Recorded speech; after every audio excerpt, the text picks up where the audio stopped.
करता है। जन्म जन्म का पुण्य, जन्म जन्म का सत्कर्म, जन्म जन्म का सद्धर्म जब पराकाष्ठा पर पहुंच जाते हैं तब संत का संग प्राप्त होता है। इतना प्रयास होने पर संत का संग प्राप्त होता है और संत का संग प्राप्त होने के बाद यह जीवन का अंतिम प्रयास है। अब इस प्रयास के फल से बिना प्रयास के ही राम का चरण प्राप्त होगा, राम का दर्शन प्राप्त होगा। जो जो गा सत्संग में सो सो बिगड़ा जा। जो भी सत्संग में गया है, केशवदास जी महाराज तो लिखते हैं, दासी के नारद, हिरणी के श्रृंगी ऋषि, अंडा से वृंडा सुखदेव जी कहात हैं, गागरी से कुंभज, रेणुका से परशुराम, कुलहंडू से वाल्मीकि महिमा लखात है, मत्स्य गंधा से व्यास, गणिका से वशिष्ठ मुनि, सुद्रणी से भरद्वाज, ब्राह्मण पद पात हैं। कहे कवि केशवदास कहालों करो विचार, सत्संग के प्रभाव से शिरोमणि कहाता है। ऐसे ऐसे निकृष्ट लोग संत की शरण में जाकर शिरोमणि कहाते हैं।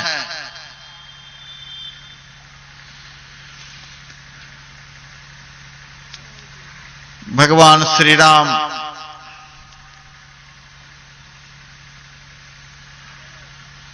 जब अयोध्या में बाल लीला करते थे तो कभी कभी सबको साथ लेकर सरजू के तट पर भी खेल करने के लिए जाते थे।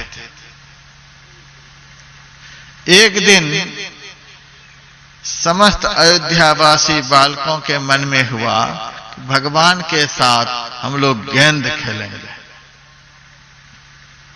फुटबॉल खेलेंगे। तो भगवान से सारे बालकों ने कहा, हे राम, आज आपके साथ में गेंद खेलने की हम लोगों की इच्छा हो रही है, आज यही खेल खेलते हैं। भगवान राम ने कहा, तुम लोगों की यही इच्छा है तो यही खेलते हैं। आधे बालक चले जाओ भरत की तरफ और आधे रह जाओ मेरी तरफ, फिर खेल शुरू करते हैं।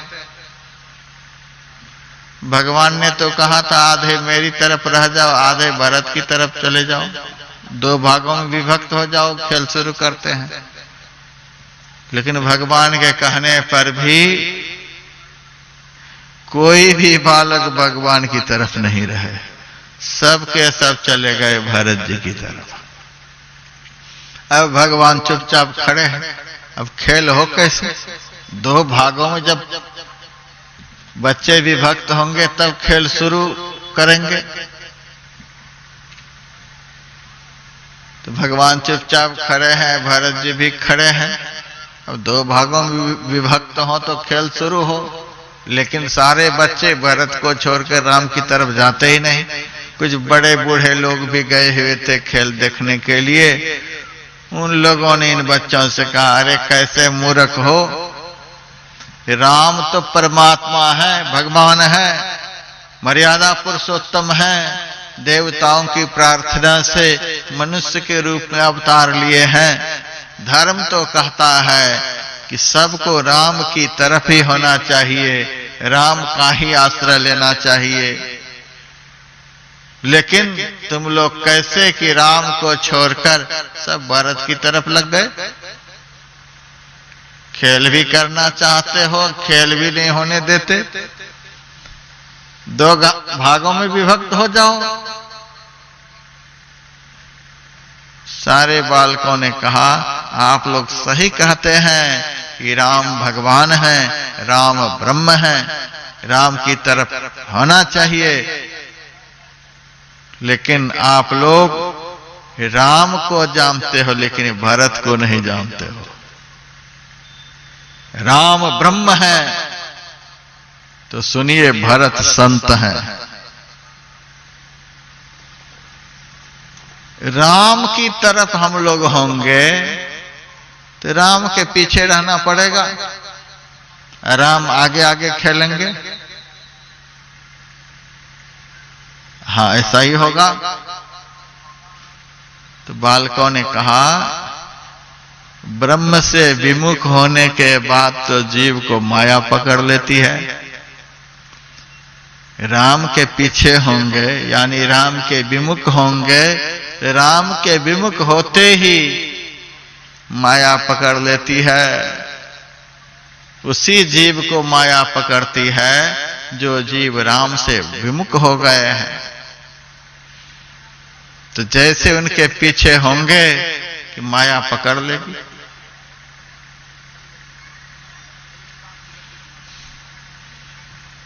एक बार जब जीव को माया पकड़ लेती है तो वह माया छोड़ती नहीं है।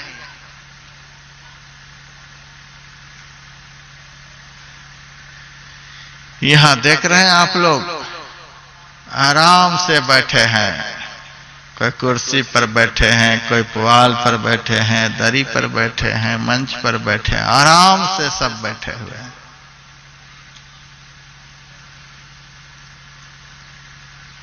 फिर भी जैसे आरती यहां खत्म होगी, सब घर की तरफ भागेंगे। सबको पता है यहां मर भी जाएंगे तो दुर्गति में नहीं जाएंगे। सत्संग में बैठे बैठे यदि ऊपर भी चले जाएंगे तो भगवान के दरबार में पहुंचेंगे, यम के दरबार में कभी नहीं जाएंगे। सबको विश्वास है। घर के वातावरण में रहकर यदि शरीर पूरा हो गया तो कोई दुर्गति बाकी नहीं बचेगी, सबको विश्वास है। फिर भी भागेंगे घर की तरफ ही। विश्वास नहीं है कि इस दरबार में आप डटे ही रहेंगे कल शाम तक, सब भागेंगे। एक बार जब जीव को माया पकड़ लेती है तो लाख ब्रह्म ज्ञान का उपदेश देने के बाद भी वह उससे मुक्त नहीं हो पाता। कोई बिरले ही जीव होते हैं जो माया से अपने को छुड़ा पाते हैं। माया के फंद से बचानो को है, माया ने किया संसार सोगी। सुरनर मुनि सब पलट के आए के, छोरी बैराग सब भय भोगी। बड़े बड़े दिग्गज महापुरुष भी माया के शिकंजे में फंसकर ऊपर से कितने नीचे चले गए हैं कह नहीं सकते। एक बार यह जीव राम से विमुख हो जाए, मन बड़ा पापी है। 24 घंटे मन रूपी लगाम को जो कसकर रखता है वही इस माया से बच सकता है। बाकी मन रूपी लगाम जिसका ढीला हो गया तो इंद्रिय रूपी घोरे विषय के बाजार में जाकर इस जीव रूपी रथी को कहां किस नरक के गड्ढे में गिराएंगे पता नहीं। अयोध्या के बालकों ने कहा कि राम से विमुख होते ही जीव को माया पकड़ लेती है, हम नहीं राम के पीछे होना चाहते।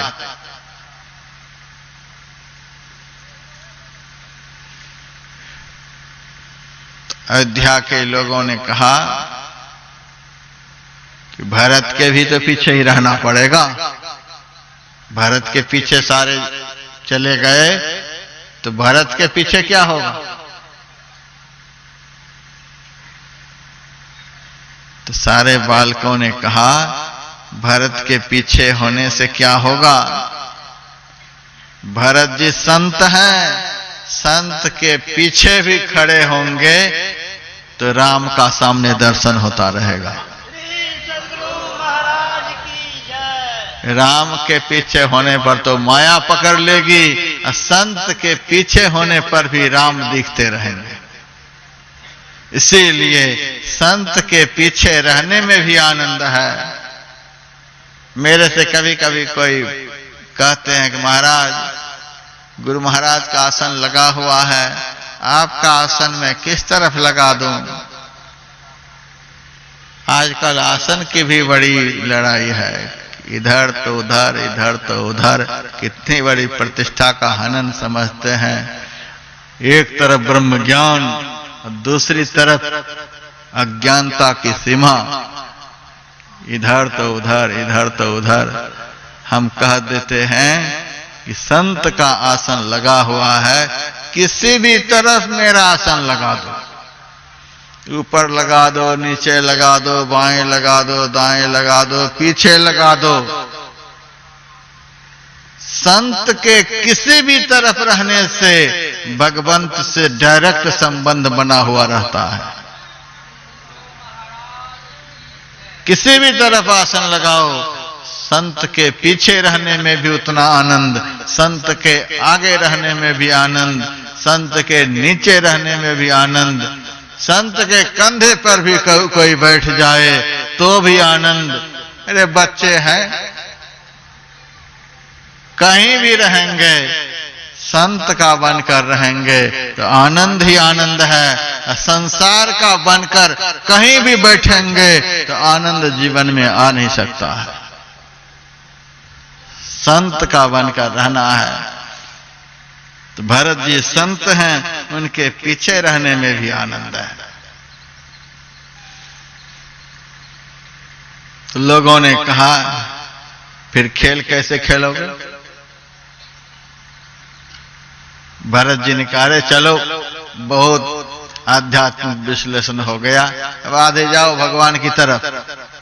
खेल भी करना चाहते हो और अध्यात्म की व्याख्या भी कर रहे हो, खेल कैसे होगा? जाओ आधे राम की तरफ। तो भरत जी को प्रणाम करके सारे बालक चले हैं और कहते हैं कि भरत, तुम्हारे कहने पर मैं जा रहा हूं, अपने मन से नहीं जा रहा हूं। अब तू देखना माया पकड़े नहीं। भरत जी ने कहा, कोई बात नहीं, जाओ। संत की बात मानकर, संत के कहे अनुकूल रहकर, कोई सफेद कपड़ा में रहे, कोई लाल कपड़ा में रहे, कोई काला कपड़ा में रहे, कोई किसी भी कपड़ा में रहे, कोई घर में रहे, कोई परिवार में रहे, कोई जंगल में रहे, संत के ज्ञान पर चलने वाला दुनिया में कहीं भी रहेगा, उसे माया नहीं पकड़ सकती। संत के ज्ञान रूपी लकीर को यदि छोड़ देगा तो दुनिया की कोई भी ताकत दुर्गति में जाने से बचा नहीं सकेगी। संत ज्ञान की लकीर पर समाज चले तो समाज कभी पथ भ्रष्ट नहीं होगा। महाजनो जेन गतः सपंथा। आपके कहने पर मैं जा रहा हूं, अब आप देखना। भरत जी ने कहा, ठीक है, जाओ। सबके सब आधे भरत जी की तरफ, आधे राम की तरफ खेल आरंभ होता है। भगवान श्री राम गेंद में ठोकर मारते हैं, धीरे से ठोकर लगाते हैं और वह गेंद राम की तरफ से भरत जी की तरफ चलता है। जब भरत जी के सामने गेंद आया तो भरत जी इतनी जोर से ठोकर लगाते, इतनी जोर से ठोकर लगाते हैं, बहुत द्रुत गति से गेंद चला। अब राम का भी धर्म बनता था कि उसमें ठोकर लगाते, लेकिन नहीं, राम ने उस गेंद में ठोकर नहीं लगाई, गेंद पीछे निकल गया। सब लोग तालियां बजा दी, भरत जी की जय हो, भरत जी की जय हो, भरत जी की जीत हो गई। अब कुछ लोगों ने भरत जी से कहा कि देखो, राम ने हल्के से गेंद में ठोकर लगाई कि भरत जी की जीत हो जाए। राम सदैव तुम्हारी जीत चाहते हैं, लेकिन तू कैसे भाई हो जो अपनी जीत के लिए जोर से ठोकर लगाते हो कि राम हार जाए। अपनी जीत के लिए इतनी जोर से ठोकर लगाते हो। तुमको अपनी जीत की कितनी इच्छा है, लेकिन राम को तुमसे कितना प्रेम है, वे चाहते हैं कि भरत की जीत हो जाए। भरत जी ने कहा, हमारे अंदर में जीत की कभी इच्छा नहीं होती है, हम सदैव राम की ही जीत चाहते हैं। लोगों ने कहा, अभी तो हम लोगों ने प्रत्यक्ष में देखा, राम ने हल्के से ठोकर लगाई और तुमने तेजी से ठोकर लगा दी। भरत जी ने कहा कि नहीं जी, आप राम को ब्रह्म कहते हो? कहा, आप राम को ब्रह्म कहते हो और मैं जीव को गेंद कहता हूं। राम ब्रह्म है और यह जीव गेंद है। इस संसार में शरण लेने के योग्य तो एकमात्र राम है, एकमात्र परमात्मा है। परमात्मा की शरण को छोड़कर जो जीव रूपी गेंद इस संसार में दौड़ता है, उस जीव को देखकर मुझे बड़ी व्यथा होती है, बड़ा कष्ट होता है कि शरण लेने के योग्य राम को छोड़कर, अरे मूर्ख, तू संसार में कहां भटक रहा है, कहां भटकने से तुमको शांति मिलेगी। ऐसे भटकता हुआ जीव यदि संत की शरण में पहुंच जाता तो संत उस जीव को इतनी जोर से ठोकर लगाते हैं, वह जीव सीधा राम की शरण में पहुंच जाता है। इसीलिए हम जोर से ठोकर लगाते हैं। फिर राम से लोगों ने कहा, हे राम, जब भरत जोर से ठोकर लगाते तो उस गेंद में फिर से आप क्यों नहीं ठोकर लगाते हो? भगवान राम ने सबसे कहा, देखो जी, आप मुझे ब्रह्म कहते हो तो मैं भरत को संत कहता हूं, जीव को गेंद कहता हूं। दान करके यदि कोई जीव मेरी तरफ आना चाहता है तो एक बार नजरअंदाज कर देता हूं। तीर्थ करने वाला, यज्ञ करने वाला, व्रत उपवास करने वाला, दुनिया के सत्कर्म शुभ कर्म करने वाला यदि मेरी तरफ आना चाहता है तो एक बार मैं नजरअंदाज कर देता हूं। लेकिन संत के चरण का स्पर्श पाकर जो जीव मेरी तरफ आता है उसको ठुकराया नहीं जाता है, उसको तो दिल से लगाया जाता है। संत का भेजा हुआ, संत द्वारा प्रेरित हुआ, संत का संग किया हो, जिनका संग करने से स्वाभाविक रूप से वैचारिक परिवर्तन आने लग जाए, उनको संत कहते हैं। कुंभकर्ण अकेले ही भगवान श्री राम से लड़ने के लिए चला था। कैसा भयंकर वह राक्षस था, रामायण पढ़िए।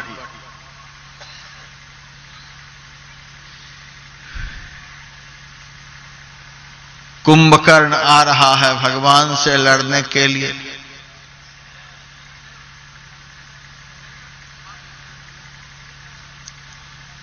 भगवान के पास में ही विभीषण जी खड़े थे। विभीषण जी से भगवान ने कहा, विभीषण, तू भी एक रावण का भाई है जो मेरे पास रहता है, मेरी सेवा करता है, और यह भी रावण का एक भाई जो मेरे से लड़ने के लिए आ रहा है। तुम्हारा भी भाई है। अच्छा, कुंभकर्ण लड़ने के लिए आ रहा है। मैंने रावण को तो समझाया, रावण मेरी बात को नहीं समझ सका। भाई होने के नाते मेरा धर्म बनता है कि एक बार कुंभकर्ण को भी समझाऊं। बहते को मत बहने दे। जो गंदे प्रवाह में बहने के लिए जा रहा है, हो सके तो रोकने का प्रयास किया जाए। तो मेरा भाई बिगड़ने के लिए जा रहा है, जिनका भजन करना चाहिए उनसे लड़ने के लिए जा रहा है, एक बार प्रयास करना चाहिए। संसार के लोग बड़े दुराग्रही होते हैं और संत जो होते हैं वे परमाग्रही होते हैं। संत परमाग्रही, यदि संसार सुधरना नहीं चाहता है तो संत भी उसको सुधारे बगैर छोड़ते नहीं हैं। स्वामी विवेकानंद जी महाराज का वचन है कि दुनिया में एक भी आदमी जब तक मोक्ष प्राप्त किए बगैर रहेगा तब तक मैं मोक्ष नहीं प्राप्त करूंगा। सारी दुनिया को मोक्ष दिलाने के बाद, सारी दुनिया को भगवान के धाम में पहुंचाने के बाद हम अपने को देखेंगे कि हम उस धाम के अधिकारी हैं कि नहीं है। संत बड़े परमाग्रही होते हैं कि हम संसार को सुधारे बगैर छोड़ेंगे नहीं। संसार के लोग दुराग्रही होते हैं, हम लाख संत समझाएंगे तो भी सुधरेंगे नहीं। लेकिन अंततः संसार के लोगों की हार हो जाती है और संत की जीत हो जाती है। एक दुराग्रही है, दूसरे परमाग्रही हैं। परम की जीत होती है और निकृष्टता की दिशा में जिनका दुराग्रह होता है उसकी हार होती है। तो विभीषण जी चले हैं, एक बार कुंभकर्ण को भी समझा देना चाहिए। इधर से विभीषण, सामने से कुंभकर्ण। छोटा भाई होने के नाते विभीषण जी ने कुंभकर्ण के चरण का स्पर्श किया। देखिए, संत के हाथ का स्पर्श उनके पैर से हुआ। कैसा करंट लगा कुंभकर्ण को हम कह नहीं सकते।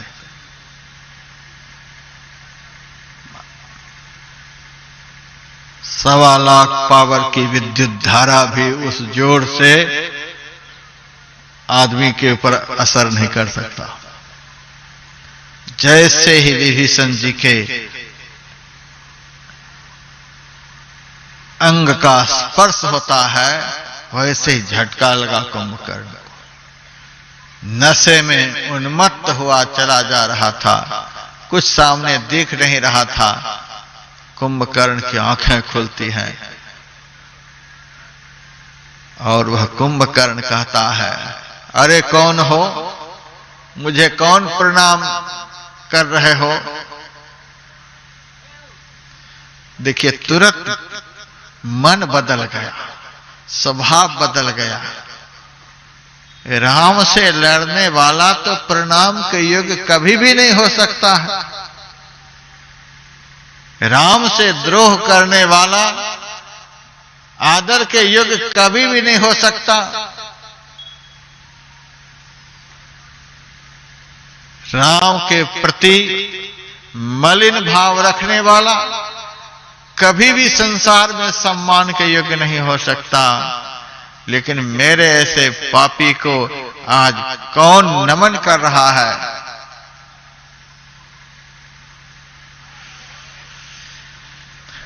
विभीषण जी ने कहा, मैं आपका छोटा भाई विभीषण हूं।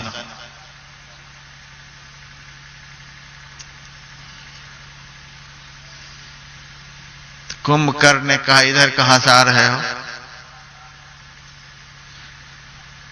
विभीषण ने कहा, जिनसे आप लड़ने के लिए जा रहे हैं मैं वहीं से आ रहा हूं।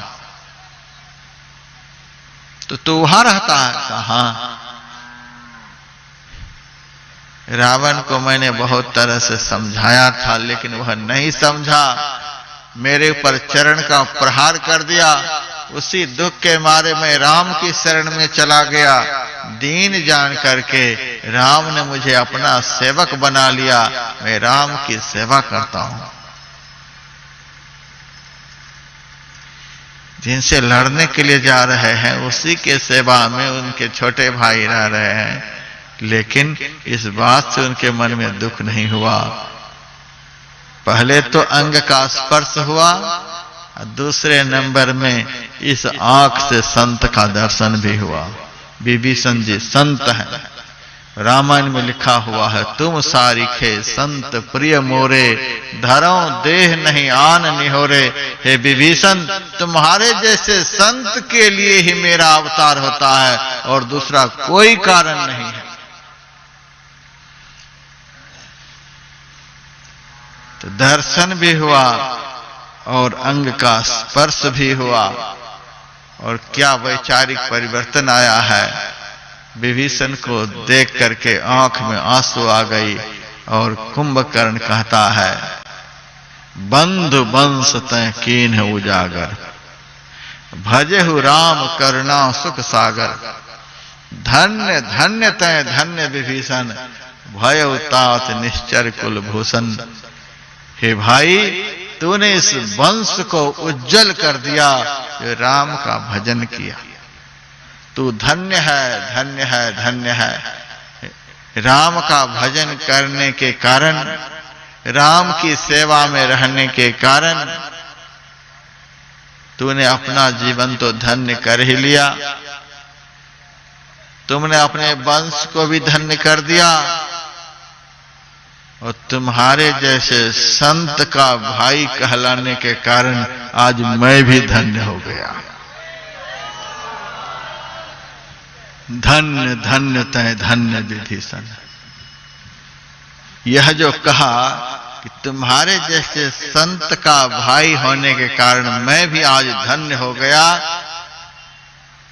भले ही युद्ध किया है कुंभकर्ण ने राम से, और राम के हाथ से कुंभकर्ण मारा गया है, लेकिन कुंभकर्ण को भगवान ने नीचे नहीं जाने दिया। रामायण में लिखा हुआ है, तासु तेज समान प्रभु आनंद, हर से विष्णु शंभु चतुरानन। रावण की कुंभकर्ण की देह से एक ज्योति निकली और भगवान के मुंह में जाकर वह ज्योति समा गई। धन्य हो गया कुंभकर्ण, संत का दर्शन।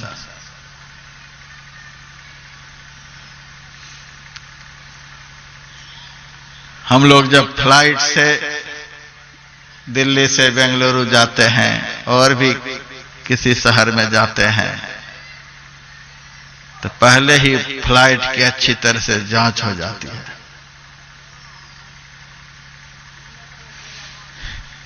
सब तरह से जांच हो जाती है। चक्का में हवा भर दिया जाता है, पेट्रोल भर दिया जाता है, ताकि बीच में फेल न हो सके। दूसरे एयरपोर्ट तक पहुंचने में किसी भी कलपुर्जे में कोई व्यवधान नहीं पैदा हो सके। सारी दुरुस्तीकरण प्रथम एयरपोर्ट पर ही हो जाता है। उसके बाद जब फ्लाइट वहां से उड़ता है तो दूसरे एयरपोर्ट पर नॉन स्टॉपेज पहुंचता है, बीच में कहीं रुकावट नहीं। फिर भी कभी कभी मैंने देखा है, इतनी जांच होने के बाद भी, इतनी दुरुस्तीकरण के बाद भी, एक बार जब दिल्ली से फ्लाइट चली है तो रास्ते में ही पेट्रोल कम हो गया, और जिस फ्लाइट को बेंगलुरु उतरना था उस फ्लाइट को मद्रास में उतारा गया। फिर वहां पेट्रोल लिया, फिर फ्लाइट वहां से उड़कर बेंगलुरु पहुंचा है। इतनी जांच पड़ताल के बाद भी बीच बीच में अटकाव आ जाता है।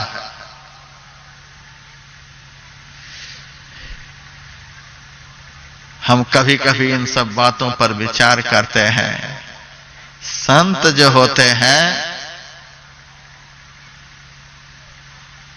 वे जीव को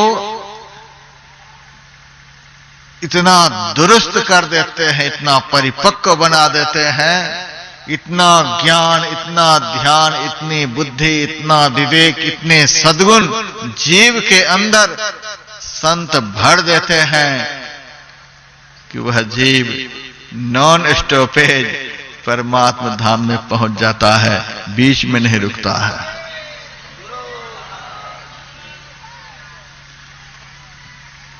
भव सागर की नाव, शुद्ध संतन के चरण, तुलसीदास प्रयास बिनु मिलहि राम उदकरण। संत तक पहुंचने के लिए बहुत प्रयास की आवश्यकता है।